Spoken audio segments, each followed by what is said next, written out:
দীর্ঘদিন ধরে মিলছিল না পানীয় জল। প্রশাসনিক দপ্তরে অভাব অভিযোগ জানিয়েও কোনো সুরাহা হয়নি বলে অভিযোগ। শেষমেশ রাস্তা অবরোধ সহ ভোট বয়কটের হুঁশিয়ারি দিয়েছিলেন গ্রামবাসীরা। আর তারপরেই ম্যাজিকের মতো কাজ হয়ে গেল। ভোরের আলো ফুটতেই গ্রামে পৌঁছে গেল পানীয় জল।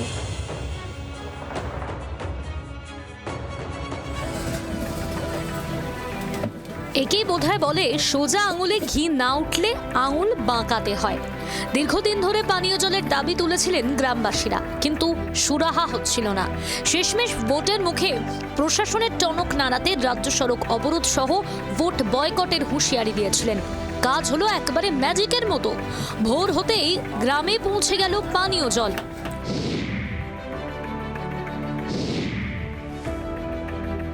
এ ছবিটা ঝাড়গ্রামের বিনপুর 2 নম্বর ব্লকের ভেলাইডিহা গ্রাম পঞ্চায়েতের বাঁকড়া গ্রামের।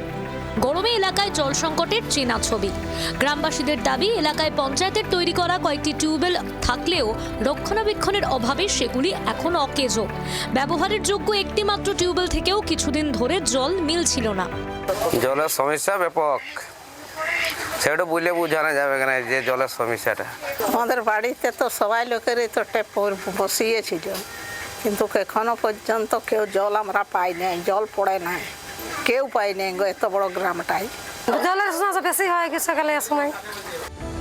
ক্ষোভ দানা বাঁধছিল কিছুদিন ধরে। ভোটের আগে বেঁকে বসেন বাঁকড়া গ্রামের বাসিন্দারা। জল না মিললে প্রতিবাদ জানিয়ে রাজ্য সড়ক অবরোধের হুঁশিয়ারি দেন তারা।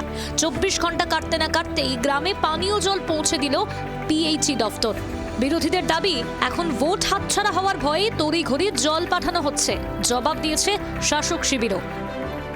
যেটা পানীয় জলের সমস্যা যেটা হচ্ছে, এটা বহুদিনের সমস্যা। আপনারা শুনেছেন যে মুখ্যমন্ত্রী মাননীয় মমতা ব্যানার্জি বলেছেন যে জঙ্গলমহল হাসছে। উনি বলছেন জঙ্গলমহল হাসছে, কিন্তু উনি মিনিমাম মানুষের বেসিক নিডস মানে পানীয় জলের সমস্যা যেটা রয়েছে সেটাকে মেটাতে পারেননি গত 15 বছর ধরে। এবং শুধু তাই নয়, জলের সমস্যাটা শুধুমাত্র বিনপুরে নয় বা ঝাড়গ্রামে নয়, পুরো জঙ্গলমহল জুড়ে এই পানীয় জলের সমস্যা রয়েছে। হয়তো ইদানিং কিছু সমস্যা হয়ে আসছে পানীয় জলের, কিন্তু দীর্ঘদিনের কোনো সমস্যা নয়। কেননা ওই জায়গাতে প্রচুর পর্যাপ্ত পরিমাণে উন্নয়ন হয়েছে। তৎসহ পানীয় জলের কিছু সোলার বোর্ডিং আছে স্কুলে এবং পাড়ায়, হ্যাঁ।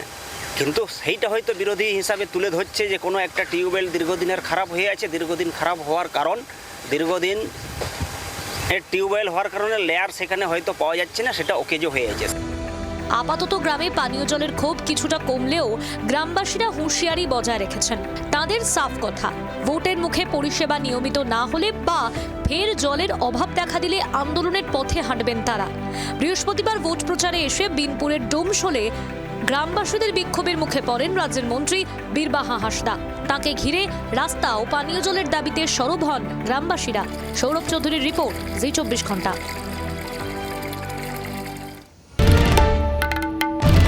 বাংলার আওয়াজ, বাঙালির আবেগ, জি 24 ঘন্টা।